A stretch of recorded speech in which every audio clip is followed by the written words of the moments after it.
Recording live from Glory Hole Studios in Chicago and beyond. This is Cognitive Dissonance. Every episode we blast anyone who gets in our way. We bring critical thinking, skepticism, and irreverence to any topic that makes the news, makes it big, or makes us mad. It's skeptical, it's political, and there is no welcome mat. Today is Thursday, September the 4th. And Cecil, yeah, I want to lead off with my newest wild-ass prediction. Okay, I have a prediction. Sure, I have a Trump-related prediction, and I believe this. Another birthday parade next year? Well, I have two predictions. Okay. I think that we will see before 2028 a national statue. Carved into a mountain or no? I don't think it'll get carved into a mountain. And the only reason I don't think it'll be carved into a mountain is because it'll take too long. Oh, yeah. And from what I read, it's not really possible to add another president to Rushmore, which is what he wants. So there's just not, it won't work. What I read is like all the geologist people are like, you can't do it. It'll fucking bust up the mountain. Like don't do that.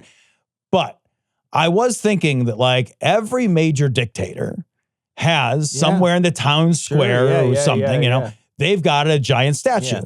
He loves strongmen. He loves strongmen and dictators. He does. I believe, this is my prediction. You could I'll buy you dinner if it doesn't happen. I think we will have a national Trump statue. Whether it's officially like paid for by the federal government or not, I can't say.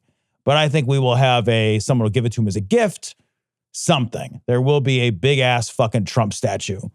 Do you think that there's not one now? I don't think there's any official Trump statue. Right. I remember the gold one at the CPAC conference a few years ago. Sure, yeah. I'm talking though like a big one. Like a Saddam Hussein, Kim Jong-un kind of thing. So it won't count if it's like a bull covered in dollars. That's not going to count, will it? It doesn't count if it's already there. If we already have a symbol of the decline of humanity. He had at Mar-a-Lago right, a bull covered in dollars. Yeah. He should have covered it in Bitcoin or whatever. His Trump coin. He should have covered it in fucking stupid ass NFTs of him as a cowboy.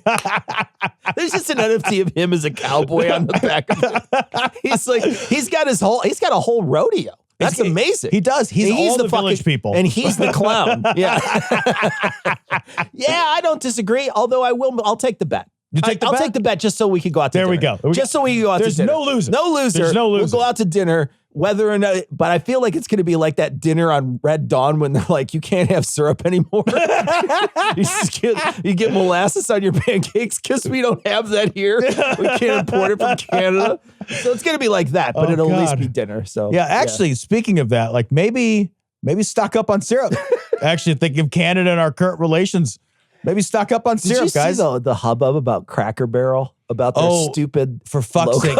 Cecil, my favorite tweet was somebody said they removed the cracker and the barrel. I said the same thing to Haley. That's so funny. They removed the cracker and the barrel. I love it. So good. So the problem for me is that like I listen to like now 5 or 6 news podcasts so they all covered the fucking Cracker Barrel story.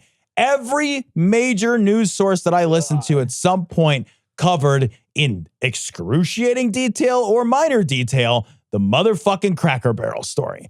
I feel like I know way too fucking much about the goddamn Cracker Barrel story. Is it a PR stunt on their part? Cracker Barrel stunt? To try to get people to come back to their restaurant and remember they exist. It doesn't appear like it. What it appears like, Cecil, is they got a new CEO who was a very successful CEO of several other major brands whose job was to refresh the brand because like there's a lot of talk about, oh my God, Cracker Barrel stock price. But if you go back and take a longer view, like a 2020 forward view, their stock price had already declined by half before the rebranding. Sure. Yeah. Because they were just this sort of like casual space that they and Red Lobster and many other brands that are similar, that space has been declining rapidly since 2020. Sure. Yeah, makes sense. So their stock price was in the shitter. Yeah, I mean, would you go to Red Lobster than any other place? Dude. Like, that's the thing is, like, I don't understand how you even exist anymore. The only way I can see how Cracker Barrel could exist is it's Oasis food. Like, that's the only thing that I could see a Cracker Barrel existing. Because I'm like, if a Cracker Barrel existed in my town, why on earth would I ever eat there on purpose? You wouldn't. You would not go to a Cracker. This exactly. I think Cracker Barrel is the place you go because you're driving. Yeah, because you're on your way somewhere and you're like, and you need to stretch your legs and sit down someplace out of the car. It's Casey's. That's it. And you're like, and the Casey's is closed. And the Casey's is out of roller hot dogs or whatever. Yeah, we have. Okay, all right. I promise we'll talk about the show, but I also need to take a minute and share with you my Domino's pizza moment. Yeah, I mean, we might as well get it out of the way. It's got to happen. Yeah, we got to get it out of the way. Sure. Have you eaten Domino's pizza in the last handful of years? New York style pizza? No, I normally try to avoid it. It is. So my kids, one of my kids in particular, will only eat Domino's. It's the only pizza he'll eat. Yes. It makes me viscerally angry. And I'm not even kidding. It makes me viscerally angry. Yeah, that's a really bad pie. I think the last time I had Domino's was maybe 12 to 15 years ago. And I was in like a really rural part of Colorado. Sure. It was the only option. And there wasn't anything open and it was late and I wanted food. Right. And I ordered it and I regretted it. Yeah, I am not a picky eater. No. If I'm hungry, I'll eat food I actively don't like. Sure. And it doesn't bother me a bit. The other night, and I fucking hate Domino's. I've tried a couple of times to eat it, and I can't make myself eat it. It's so bad. I have no idea how they're in business. The other day, I ordered Domino's because the only thing one of my kids would eat of pizza. I had a rough day. I just needed to get some food into everybody. I order this fucking Domino's. I go downstairs. Cecil, I try to take a bite of it. I'm fucking hungry. I've had a long, hard day. I am just like, I just need to put a food in. I couldn't make myself fucking swallow. Are you kidding? Was that bad? A horrifying grease pate. It tastes like a fucking witch's curse. It is disgusting. I have no idea how they're in business. I don't understand it. I'll eat lots of bad food, man. If I've had a bad day and I'm hungry, I'll eat food that may be questionable about whether it's expired or not. Sure, yeah. I don't really care. Yeah. I spat it into my garbage and I felt like sending an apology letter to my trash. It's disgusting. I couldn't, it was like it's as bad. It's right up there with that fucking salt licorice. I don't know how you chew it and swallow it. It's awful. Did your kid eat it? They all ate it. Are you kidding me? They love it. They love it. Like my other kids will eat all of the other pizzas. So, and they're like, yeah, like they're not pizza is interchangeable. Yeah. Well, I mean, they have their favorites or whatever, but they're like, yeah, if it's Domino's, fine. If it's Pizza Hut, fine. If it's a good place that is local, that actually has tasty pizza, awesome. So when my one kid isn't home and I'm ordering pizza, I'm like, thank fucking God. And I order something good and local. And then I get in on the action. But if he's going to eat, I'm just like, well, we got to get fucking this trash food. I don't understand it. How that place has not shuttered long ago, I cannot fucking fathom. I left him a review. I left Domino's the company a review. And I was like, I don't understand how anybody has eaten here successfully. I couldn't make the calories stay in my body, Cecil. It's so disgusting. The worst pizza I ever had, there's two places that get a nomination. One of them was like a food mall in Las Vegas when I just turned 21. I went out there with a friend of mine. It was the two of us. We went out there and we ordered a pizza together. And the pizza came, we sit down at this table and I try to take a bite of it. I'm like, this is the worst pizza. It tasted like, like when you were in high school and they had the fake cheese on the pizza? Yeah. It was like that. It was like imitation mozzarella on it. Ugh. And it was just like there wasn't, at a certain point, imitation mozzarella just becomes like plastic with grease on it. Yes, there's nothing there. And I tried to taste it. I was like, this is awful. And I set it down. And my buddy, who was like you, just eat it. He's like, no, I'm not. And he walked back over and he's like, I want my money back. And they said no. And he's like, no, you're going to. He argued with the guy for 15 minutes, carrying his way to get I think he got half his money back. That's and he was amazing. like, that's fine. And then I went to CC's one time. So a friend of mine was like, no, we're going to meet up at Cece's. And I was like, what is that? And he's like, well, it's like $5. You get all the pizza you want. And I went up and I got the pizza from like their buffet. I was like, I took one bite. I was like, they can just have my $5. I was like, I'll actually pay them $5 more not to make any more. I'll double. You could charge me twice as long as you promise to close down for the rest of the day. It's a fucking war crime. It's the worst pizza ever. What's crazy is it's not hard to make an acceptable pizza. To make a great pizza, sure, it's a fair amount of work. But to make a pizza Tom will eat? Yeah, right. This is not a high bar. Like, I will eat cafeteria pizza. I'll eat pizza that's like spinning on the thing at the hospital cafeteria. I'll eat it, and it doesn't bother me a bit. I'm like, was it good? No, but good is not necessary for me to eat it. Every time I've eaten New York pizza, it's sat out for like 16 hours. Sure. And it looks like something I would throw away if I came across it in my fridge. I look at it and I'm like, that doesn't look good. And then the guy's like, I'll refresh it for you. I got it for you. Don't worry. And Let me put it in a system. I'm going to put it on the bottom of the oven. And then he throws it in the oven. And then he gets it off. And I'm like, well, it looks marginally better. Yeah. And then they put it on the thing. And then you hold it up and it like fucking a shower of grease comes off of it, and then you choke it down. But even still, you can at least choke it down. I would eat that. Yeah. I would. And Cecil, again, like, I'll eat pizza, and if it's like, oh, this isn't very good, I'll dunk it in like a little bit of like blue cheese dressing. Sure. Just like, okay, I'll take the edge off it. I can't even make my body chew it. You couldn't even do it. How is it in business? I don't know, man. The worst in the whole world. The worst. I would not be surprised if it was a Trump favorite. I'm just saying. Absolutely tasteless. It winds up on the White House walls. It's just covered with it. All right, so if you haven't seen this video, I don't know where you're hiding, because even I've seen this video. This is from Financial Express. Polish CEO Piotr Szczerek blasted online for stealing a kid's signed cap at the U.S. Open. The video of this is fucking incredible. So let me play it. I'll put it on the big screen so people can see it. I'll play it. I might have sound. So here's this guy. Holy shit! He just snatches it. So he turns. This kid, I'm going to play it again so we can all see it. He starts out, there's a young kid. God, that kid's got to be 10 years old. 10, 11, something like that, so, yeah. And he's standing there. He signs this cap. He's clearly doing it for the kid. He signs a ball, and he goes to hand it to the kid, and this guy just reaches out and snatches the cap from him. Yeah, something, by the way, that guy could just buy. Yeah. Well, and like, you know, look, this guy, I don't understand why people, first, I don't understand this obsession with like getting a ball or whatever and all that stuff. Yeah. I understand that there's like a collectible market for it or something, but it doesn't make any sense to me personally. Sure. Like personally, it doesn't make any sense. But like, that's an important moment for that child, right? That's an important moment for them. I could see only letting children do this, right? Like there's a section of the place where only children can go and get their things signed or whatever. And I realize that there would be problems with that because then someone would be like, hey kid, here's $50. Go get my shit signed. I understand. Yeah. I get that.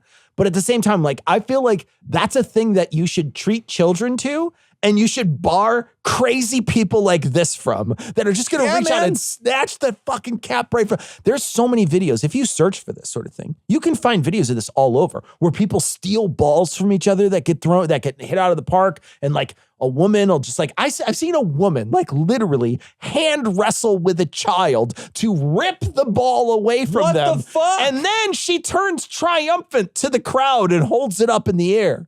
I'm going to find it. As if you would not be pilloried in the street for this, right? I'm going to find it, Tom, because I was like when you watch it, you're like, come on, does somebody really do that? I mean, and like what sucks, what part of what sucks about this video, and there is like a postscript to it, is like the tennis player guy was clearly intending to give it to this kid. Yeah. That's what he wanted to do. Yeah. Like he wanted to give this, but he was distracted. He's got a lot of stuff going on. He's busy. He's doing all kinds. Like a million people are asking for an autograph. Right? When he finds out later that this happened, he gave this kid a bunch of signed everythings. Good. Which is great. But like this fucking Polish CEO, he should be fucking fired. Like you are a morally bankrupt piece of shit if you do this. Like you're just an evil, shitty dude.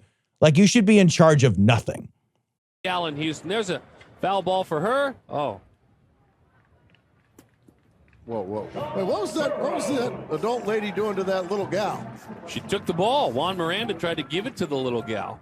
It falls out of her hand, right into the kid, and then she rips it from the kid. Jesus Christ. But what happened afterwards, in that particular case, is they found that kid, and then they give that kid like a bat or whatever. Good. I hope she gets to hit that lady with it.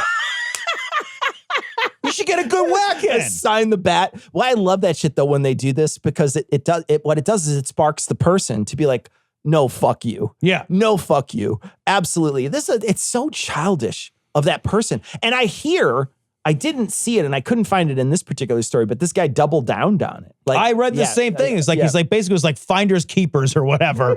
Like, asshole. What the fuck? Christ. Here's the other thing that I know to be true, at least if their lives are anything like my life, right? Like, if I'm a kid, that is a treasure. It is. And that's why I said it's a treasure. For kids. But if I'm an adult, it's something I set down and I never think about it again forever. It's going to go on his fucking like globe bar. Right. That's what I have all kinds of stuff. So like I went to a concert recently and I bought merch with my son. So like my son and I took him to his first show. We saw System of a Down. It was great. We had a great time. We stood like at the end, I bought a t-shirt for him and I bought a hoodie for myself. And I'm walking out and I'm looking at the hoodie and I'm like, I'll fucking never wear this. You're never going to wear it. And I gave it to him. I gave it to Don. I gave it to my kid. I was like, here you go. Like you can also have the same size. Like you can also have the hoodie. Because I realized like, I don't actually use this shit. It's like taking pictures when you're at the zoo. You never look at that picture, man. That lives in a camera roll. That's you never look at. It's a great point because the dude is just being mean. It's just being mean. He's being mean. He gets hit. Even he gets nothing out of it that he cares about. Like he goes home and he tells Cinderella to mop the floor. Yeah. Like you're seized by this moment to like have a memory from an event that didn't matter to you. Yeah. It didn't fucking matter, man. Yeah, I'm glad the person was like, hey, here's a racket or whatever. Yeah. That's fucking awesome. All right, so this story comes from NBC News. 2 dead after getting flesh-eating bacteria from eating raw oysters. More than 20 Louisianans have contracted Vibrio vulnificus. Which is like a Harry Potter spell. I was going to say same thing. Harry Potter spell. Jesus fuck. Dude, when you get it, your nose falls off. There has been so many stories that I have come across lately where people eating raw oysters have been getting norovirus like fucking crazy. Yeah. They've been getting big sick. Yeah. And I'm like, I don't know that sea boogers are worth this. I'm not an oyster guy. My wife is. My wife likes them quite a bit. I know you eat them. I like them too, but I think I'm like maybe done there. I think a lot of my friends like them, and we'll always order them from the table. For me, it's a texture thing. I think the flavor of an oyster is fine. Right. There's like, especially when they have that sea sort of flavor to them that tastes like seawater, and there's that really nice, I think there's a really refreshing, and especially when they do a great job of putting something in it, like a sauce or something. Right. Really good stuff. I think I appreciate the preparation. Yeah. I just don't like the final outcome. For me, the final outcome isn't good. I don't appreciate an oyster like someone else would. So I never reach for them. People will be like, hey, can I order from the table? I'm like, fucking order them. Yeah. I will even pitch in. I just won't eat them. Right. You know what I mean? Like I'm not interested in putting them in my mouth. I don't like a lot of shellfish generally. Right. Most shellfish, it's just not for me. I'm not a huge seafood. I grew up in the fucking middle of Illinois. I don't have fucking a seafood. Like all the seafood I could have gotten as a young person was the worst seafood. I ate like lake trout. Like that was like what we ate. So like I'm not a big seafood guy anyway. But like this stuff is hyper dangerous. Like unless you are preparing it. Like my suggestion to anybody is don't eat this at like a discount place. Always, if you're ever going to eat any kind of seafood, especially away from the shore, don't do it at a place that's like $5 sushi. Don't get grocery store sushi. Don't get like if gas station sushi. If you're gonna eat, if you're gonna eat good food, like I meant to say gas station, not grocery store, because some grocery stores can have excellent sushi. Yeah. Mm-hmm. What I'm saying is like a gas station where it's like on a roller in the front or whatever. Not interested. But I am saying like you should, if you're going to eat raw seafood, especially raw shellfish, you should really trust the establishment that's putting it out. So if you were to go to the Publican downtown, you would expect that they would source these well. They would know the buyer. The buyer would know the place where they got them from. There wouldn't be any kind of like rampant infection going on. They would be handled well the entire time from the place that they get them to your plate. Right. You would expect that to happen, not whatever happens in these places where they get a bad batch of oysters. Like, as I've been reading more of these stories over the last year or so, my math, because I do like oysters. I do. Yeah. But like, and we were kind of joking about this, about something different before the show. I like oysters a solid 4. I like not having flesh-eating bacteria an easy 10. Like that. So my interest level in raw foods in general continues to decline. Yeah. It just does. Like, it is raw beef. I have not seen very much grousing about. Like, I've read very little. Yeah. But like raw seafood, it's not an uncommon occurrence, man. Yeah. It's just not. And I'm like, I don't know, man. I don't need flesh-eating bacteria. If I come home and I'm like, honey, bad news. I have fucking flesh-eating bacteria. Good news is I got an oyster, so it was worth it. Yeah, that oyster cost me an arm and a leg. Let me tell you what I think is one of the funniest lines in here. The oyster related deaths were reported this week at Louisiana's Oyster Task Force meeting.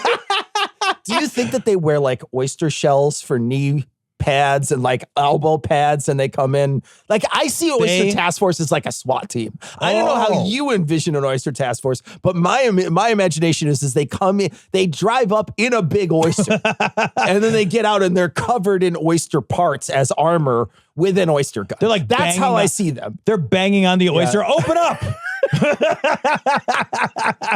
They put a charge in there and it opens the mouth, like, and then they jump in and then they take whatever. I think an Oyster Task Force, to me, I love it. I really love it. There's a lot of it sort of feeds my imagination. It's only marginally less silly sounding than Space Force. Marginally. This headline: man accused of regularly throwing glass bottles from Miami high-rise faces deadly missile charges. This dude has been chucking like 40-some beer bottles out like a 30 or 40-story window of his condo. I don't know how you do that once and think, probably cash money. Tell me that doesn't look like a guy who throws stuff out his window, though. He 100%. 100%. Like, if you were in Usual Suspects trying to pick the guy to the lineup, this is Kaiser Soze. This is the guy. This is Kaiser Soze. You know this is Kaiser Soze. His limp disappears as he walks away. I'm just saying. And then he throws the cup right off the fucking building and it falls. No, but seriously, you look at this guy and he's got a face for throwing shit out a window. Do you think he was surprised when he got arrested? Dude, what a fucking crazy thing to be throwing about. I got a story, though. I don't know that I ever told you this story, but I'm going to tell it. So I used to live. This is going to be good because with 30 years, I've heard a lot of stories. I might have told you. I'm not sure if I told you. I don't know that I shared it with a lot of people. I was living with my wife, but then girlfriend downtown going to college. So we both lived just north of Streeterville for about 2.5 years, the two of us. It was kind of the middle point between our two colleges. So she went to school in the Loop and I went to school in Lincoln Park. And so it was kind of a perfect place downtown to live. It just so happened that it was in a weird confluence of neighborhoods, right? It's in Streeterville was sort of the happening place and it was just on the north side of it. And then north of it was Lincoln Park, which is a more quiet neighborhood with like more well-to-do stuff. But just west of it, they were just starting to gentrify Cabrini Green. So there was low-income people that lived just west of it. So there's a weird confluence of people who lived there. It had all different kinds of incomes, all different kinds of ethnicities. It was a really mixed sort of neighborhood, right? At the time that we lived there. It's not now. Now it's 100% gentrified. Right. So it's like you go to buy a townhouse down there, it's $2 million. Like it's definitely expensive. But back then it wasn't. It was kind of a weird place. So but it was also next to places that were wealthy. So there was a lot of police all the time. There was police down there constantly. Because that type of neighborhood calls the police. Right. At least they would be called for the places that were just east of us and a little south of us. And so there was definitely well-to-do people that were in those areas that would call the police on people. So there was constantly a police presence all the time. It's midnight, maybe 1 a.m. I'm playing games at my computer or doing homework or something, right? It's college. Right. And I hear the sirens. And then I hear some shouting on the street. So I turn around, I open the window, and we're on like the 9th floor or 11th floor or 7th floor. I don't remember. It was high. Yeah. It was high up in the air. And I don't remember one of the things that sucked is they had screens on it so you couldn't look out. Like it was like you're stuck. So I can't see what's going on. So I lift up the thing to look out. I lift up the screen and then I lean out. And as I lean out, I knock a vase over. Oh no. And the vase falls. And the police have a guy. They got a guy, and they're like, "Freeze, you get on the ground right now." Did you kill somebody, Cecil? And they're 50 feet up the block. And they got a guy like, "Get on the ground right now, you get on the ground right now." And the guy's like, "Oh," and I'm like looking out the window, and I kind of didn't notice that I knocked it over. And I looked down, I'm like, "Oh, fuck." And the base hits, and the police reel around with their gun, and they're getting ready to shoot shit. And I just immediately go, "Funk," and then Sarah gets up the next morning. She's like, "Hey, where's my vase?" I'm like, "I have no idea." This is a Tom story, not a Cecil story at all. I have no idea what happened to it. And a year or so later, I'm like, I kind of broke that vase. Also, the police may have shot a man. But man, the police were like, they were on edge, and they're like in the middle of like a whole thing. Holy shit. And I see the police officer spin around with his gun, and I was like, "Fuck." I was like, "Nope, absolutely not. Not gonna get shot today." Dude. Oh my God. But like when you live in a place with a thing like that, you're like, dude, I could drop a couple of marbles and really hurt somebody. This guy's like he's throwing fucking bottles out of here like he's Bomber Man. Like, what the fuck is happening? What world is he living in where he's like, this is probably a chill thing to do? This has to be like, at some point, 24 bottles in, are you like, when is someone going to stop? Yeah, when is somebody going to knock out my door? This is from the BBC. Taco Bell rethinks AI drive-thru after man orders 18,000 waters. Evidently, the person ordered 18,000 water cups and then got increasingly angry as the AI repeatedly asked him to add more drinks to it. Another person rolls up and asks for a Mountain Dew, like, "Well, what would you like to drink today?" And admittedly, Mountain Dew is one of those things where you can offer someone a piece of Mountain Dew. You know, it's one of those. It's one of those things. Just really, break me off. Break me off a chunk of that Mountain Dew. Yeah, for sure. Yeah. I think this is.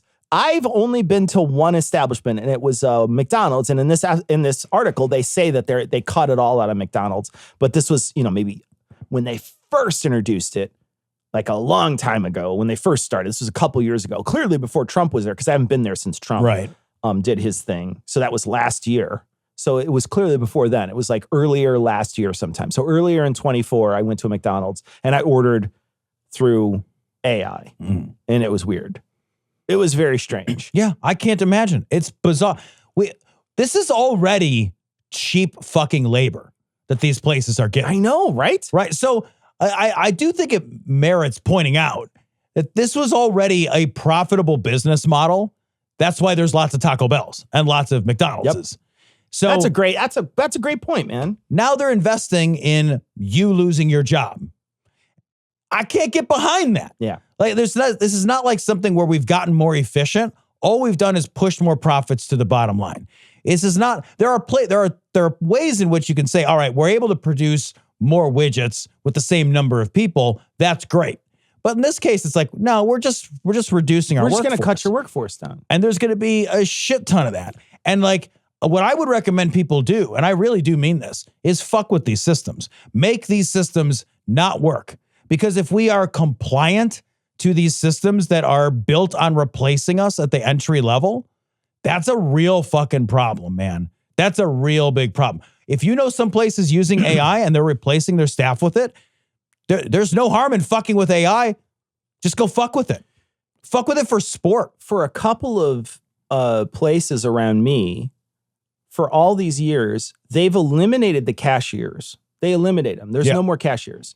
You have to walk up and you have to punch your own ticket, basically. There's no more cashiers, especially hardware stores. So hardware stores by me, there's not a single person who sits behind a desk who's like ringing you up. There's like one person who kind of stands by the door to make sure you don't walk out with shit. That's it. That's like what they got. Well, they stopped doing that, mostly. Now, there's 2 or 3 people in that cashier area where I still have to ring my own shit. Right. But they come over on occasion and be like, you need help? Help me help you ring that up. And then they help you ring it up while you're standing there. I'm like, why can't I just go back over to that other line that exists right there and hand you my shit? And then you just let me go on, and we go on our way, and you get paid to do this thing. And I have the sort of ease of handing you something and not looking for a fucking goddamn barcode on it where I'm spinning it around like a fucking Rubik's Cube for half an hour trying to find the barcode on this fucking charcoal, and then it's all crinkled and you can't fucking scan it. It's like, I don't want to have to deal with that. Like, that's your job. So why can't I just pay you part of what I'm paying for this charcoal to do that work? But what they're doing, what they noticed, and you know why they're there is because people have been stealing. People just walk up and they're like, I don't blame anybody for stealing from those places. And like, okay, we walk in and you're like, okay, well, here's a fucking, they bought like 5 or 6 things and then they didn't fucking pay for one. And then they walked out with it because they put all those other things in the and then they walked out and there's nobody checking on them. Yeah. And you're like, dude, if you just paid a human being, none of this would be happening. But instead, now they created a system that doesn't work. And now they've got to try to fix that, Band-Aid that system with another system that's annoying. Yep. And you're like, you don't have to do any of that. You can just fucking, those things still are open. They're right there. They're all just of closed. it unnecessary. Yep. Yeah, man. Like I tell my kids like all the time, when we go grocery shopping or whatever, I'm like, they're like, well, go to self-checkout. I'm like, I'll never go to self-checkout if there's an option. If there's an option, I don't do it either. I will never go. I don't do it either if I can avoid it. I tell the kids, I'm like, I'm not paid to do that job. Yeah. You can't outsource that job to me and I don't get a discount. Fuck that. Like, This is a job that a person should do. If you want me to do it, my time has value. If their time has value, my labor has value. Like, and I don't want to encourage a system that fires people. I don't like that.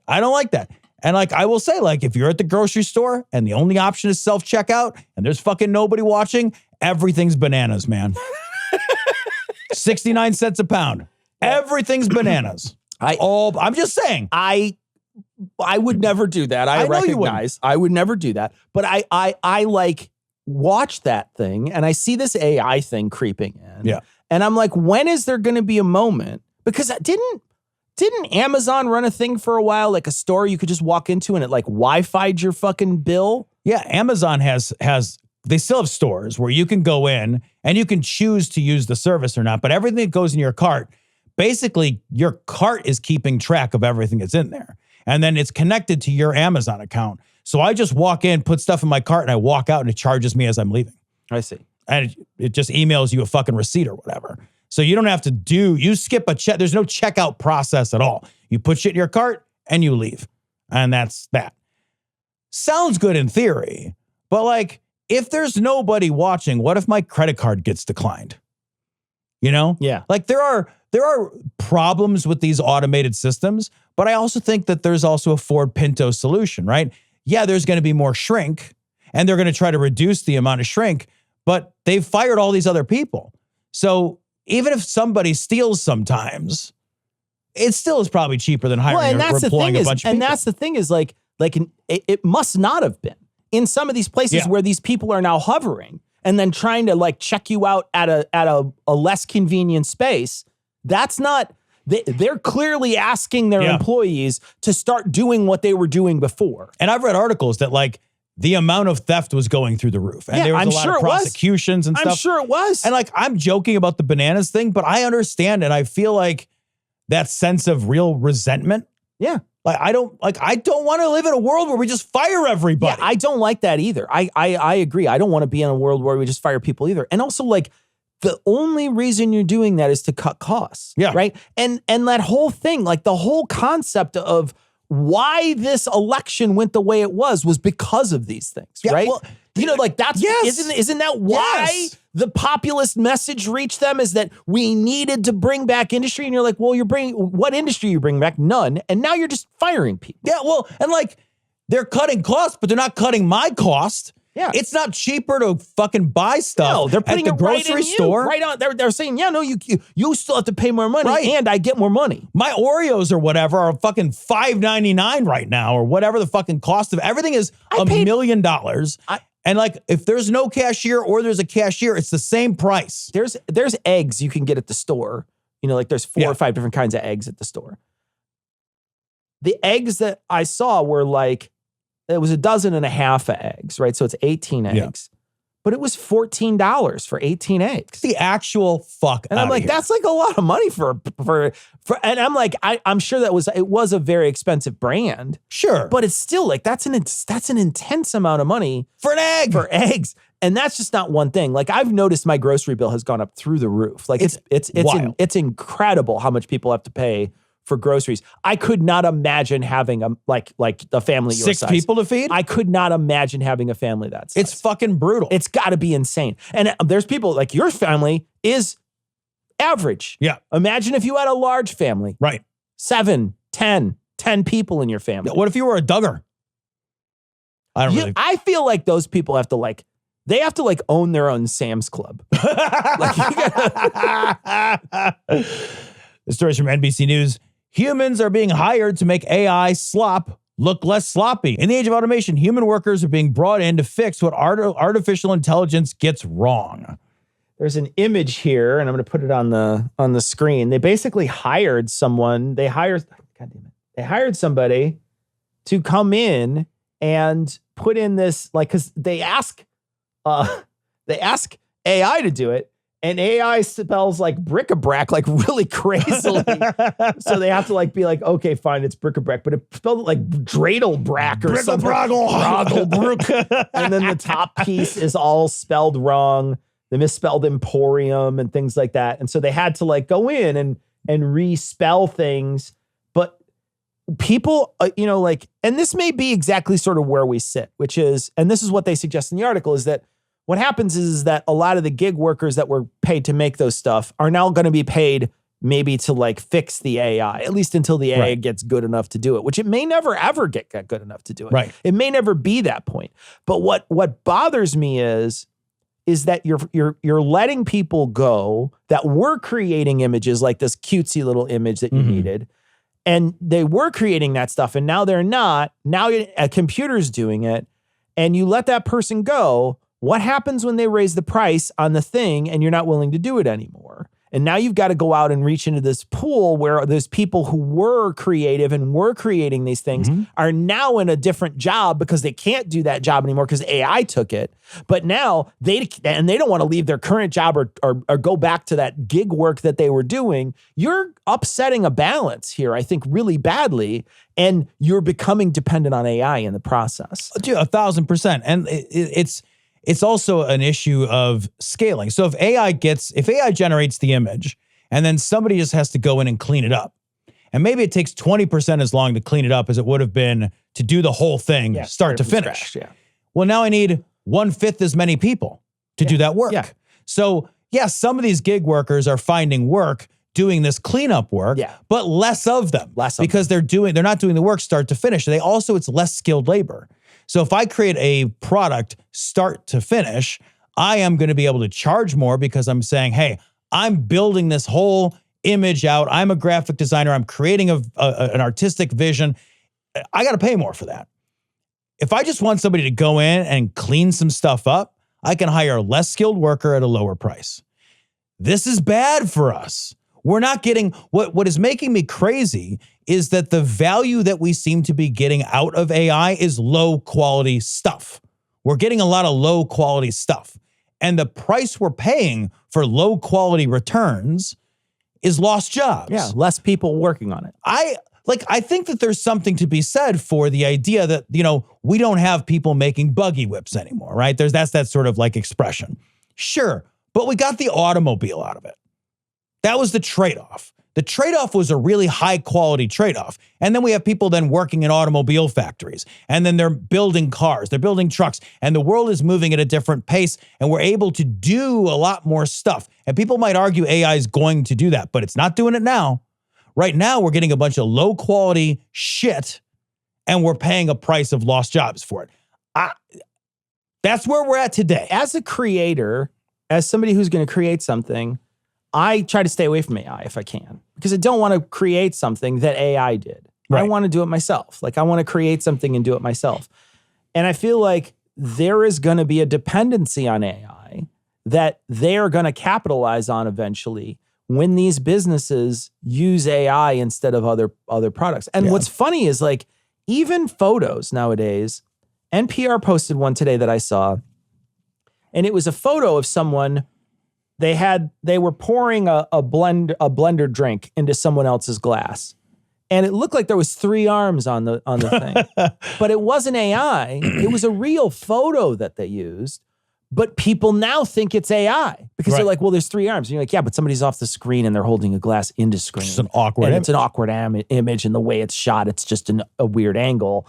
But it's specifically made for like pouring a blender drink, and they made a Getty image of it. Right. And they were going to, but people think, oh, that's AI. Oh, that's AI. Oh, that's AI. And then there's like a battle back and forth about using AI and not using AI. And I think like it's going to cut out jobs, and it's also going to be a point in the future where somebody's going to hold that over your head. So we're not going to, now the monthly subscription is $75 a month for everybody. Now it's $150 a month. Now it's $200 a month. Because there's not going to be like, don't think that all these AI companies aren't going to gobble each other up. Oh, 1,000%. And like, as soon as, like you're saying, as soon as you need it to survive, it's going to be more expensive. It's going to be way more expensive. But like the other price that we're paying that you touched on that I want to just say out loud is like, I don't know that the distortion of our trust in reality. That's terrible. Is worth it. It's terrible. Yeah. I feel like if somebody said, hey man, you can, instantly colorize an old photo,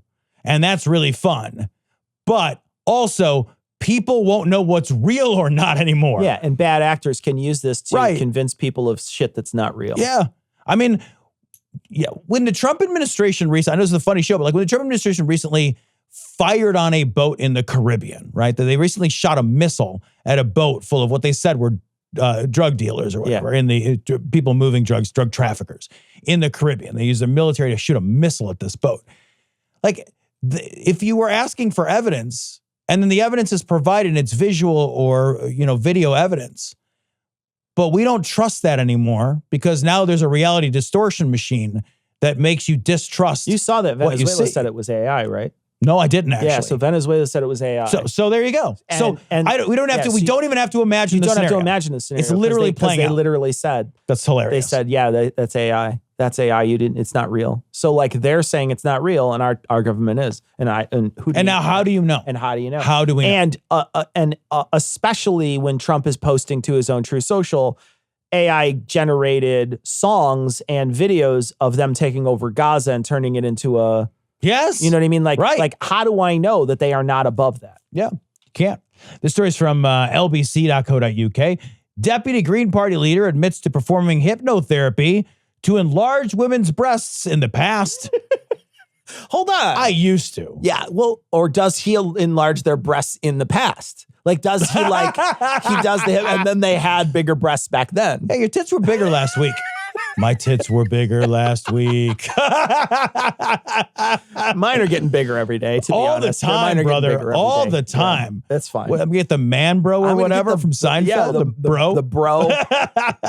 Yeah. The manzier. The manzier. I love that one of them was wearing it too in the show. I think that's great. Yeah. That's really fucking great. Awesome. I think this is really funny that like there's people who do like crazy shit, and then there's just like, oh, I got into politics afterwards. That's like me going into politics and then be like, hey man, you used to have a company called Glory Hole Studios. What was that company? And I'd be like, it was podcasting. Would you like to buy a rubber dick? It's just like here's pictures. Like there's like you could go back and find all kinds of crazy shit that we've said, or whatever. Like there's we're no done way, for, bro. There's no way I could run for office. But this guy's like got a pocket watch out and he's waving in front of people and telling them their boobs were bigger back in the past. I don't know enough to say that hypnosis is bullshit or not bullshit or always bullshit or sometimes bullshit. I honestly don't know enough about hypnosis.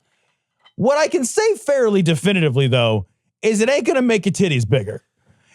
But I can't say like, maybe it'll make you think your titties are bigger. I could say, but it's lying to you either way. I could say though, could you change my image about my micro penis? And maybe it would. It hasn't worked for me. Maybe it has. would. I've been to a lot of sessions. Maybe I'll look in a mirror and I'm like, damn, that thing looks bigger today. Like, who knows? No, it doesn't. Where's my stopwatch? My pocket watch. Honey, bring in the different light. I need different lighting. I'm going to underlight it and see if that helps. Okay. Just, again, headline. Can you just read this? AOL, woman duped by romance scammer posing as astronaut in distress. Now, this is a CBS News article. See, yeah. A Japanese octogenarian was swindled out of thousands of dollars after falling in love online with a self-described astronaut who sought her help to avert a spaceship crisis. The hapless woman in Japan's northern Hokkaido island met the fraudster in July on social media who claimed to be a male astronaut. After some exchanges, a scammer one day told her he was in space on a spaceship right now, but he was under attack and in need of oxygen. The scammer then urged her to pay him online to help him buy oxygen and successfully hoodwinked around $1 million yen. That's $6,700 out of her. Yikes. Okay. Terrible. Okay, terrible. I'm going to start off there. So everybody should understand foundationally, terrible. Yeah. Pause. Mm-hmm. Kudos for creativity, scammer. Have not heard this one before. This is one, it's a very strange one that I was like, because we talked about scams a couple weeks ago. Yeah. And people get drawn into these in many different ways. Right. I still get all the time texts from people. Constantly. Hey, are we going golfing tomorrow? Right. I'm just like, dude, I've never golfed in my life. Why? I've never golfed. I golfed like when I was a kid and there was nothing to do during the summer and we took our dad's clubs and we went to the free 3-hole golf course in Lockport and we banged balls into fucking trees all day and then went over and came home at the end of the day. We had no idea what the fuck we were doing. That's the only time I've ever never once ridden in one of those carts there. I never paid cash money to go golfing. Never in my life, but I get like 3 a week. They're like, are we going golfing tomorrow? Oh, is this a scam? I must have the same number as a famous golfer, or it's because that's what they get it. So like they think that you're gonna reply to that. But I think that they said that in this case, this was also one of those moments where it's like are you up or are you home sort of scam. Well, the actual text message was, this is Major Tom to ground control. So it was 6, 5. Amazing. Oh God! I feel bad though for people who get caught. Open the pod bay doors. Open the pod bay doors. Can you give my money back? I don't think I can, Hal. No, I feel bad for people like this. I really do. Too. I feel really bad. I think it sucks that we have created technologies that allow this to happen more frequently. Yeah. Right? Like I think before the ease of talking to someone in private as easily as we can do it now, I feel like the level of scams and the number of scams made it much easier to do now. I don't know if that's true or not. It just seems more true. I can tell. I can say with fair certainty that from everything I've read is these are multi-billion-dollar industries. There are cube farms in parts of the world. There are cube farms with some people that have been like literally enslaved to work in these farms. Like some of these places, like just across the border in Malaysia, like there are cube farms of people who've been kidnapped and human trafficked to work in these places, and they are multi-billion-dollar industries. I've seen text messages, and again, I don't know how true this is because you're just seeing the text messages online, right? But of people who eventually talk to them in a different language to get them to confess that they're not who they say they are and whatever, and that like they are actually being held against their will. Yeah, I've read some very credible news from very credible news sources, because I used to like fuck with those people. And then I read this story, I think it was in the Times, the Journal. I read this story and I was like, oh my God, these are people being held often against their will. They're being beaten if they don't hit quotas. Like I can't waste their time and be responsible for somebody. It's a totally different thing. It's a totally different thing than just a random scammer or even a group of scammers that are trying to do something, right? Yeah. That's a totally different thing. Like that Kit Boga guy, he's doing that to people who are in call centers in certain parts of the world where that's not happening, where people aren't being kidnapped or whatever. Right. Those people are just doing that. There's like a nefarious business that these people have where they get the gift card scams from them. Yeah. That's something that happens. But like, that's a totally different thing than what you're suggesting, which is these text messages from these people. That's a totally different thing. And like this particular scam is preying on somebody's desire to help someone in trouble. I know it's so insidious. That's the bottom line. Isn't a lot of times the bottom line for these things is greed. Yeah. Right. So it's like, hey, I'm reaching into your greed center, and that's short circuiting your critical thinking skills because you want the thing, right? Whatever it is. You want the easy, fast money, whatever. We talked about it on that one scam where the guy got into crypto, right. The fake crypto site. Yep. He got into that fake crypto site and he saw the dollars and he was drawn in by that. But you're right. It's like a lot of these people, especially Kit Boga deals with a lot of people who do this where it's not a greed thing. It's a sympathy thing. Yeah. Because they will say, oh, Mr. Jones, I'm so sorry. I accidentally gave you $35,000. You need to give me that money back. Or I'm in big trouble. I'm in big trouble. Please don't make Help this. me. Yeah, right. I'm in big trouble. And so then they've got to go out and buy gift cards to give it back or whatever. And again, it's like, it's this, when you think about the scam itself, it's a silly scam, but it works enough for them to keep doing it. It does. And like you were suggesting, the technology makes it possible to send thousands or tens of thousands of these messages, to blast them across in ways that if the old scam was, I was a confidence man and I had to meet a mark, that doesn't scale. Yeah. You can't create an industrial scale of this. Yeah, but you're right. Yeah, you're able to fucking manufacture this. It's like fucking, they Henry Forded it, man. That's exactly right. And they actually do, because they have different people at different levels who are good at different parts of the scam. Things. Yeah.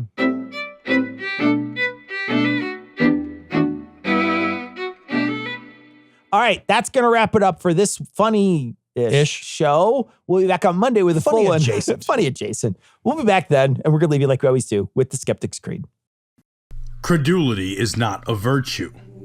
It's fortune cookie cutter mommy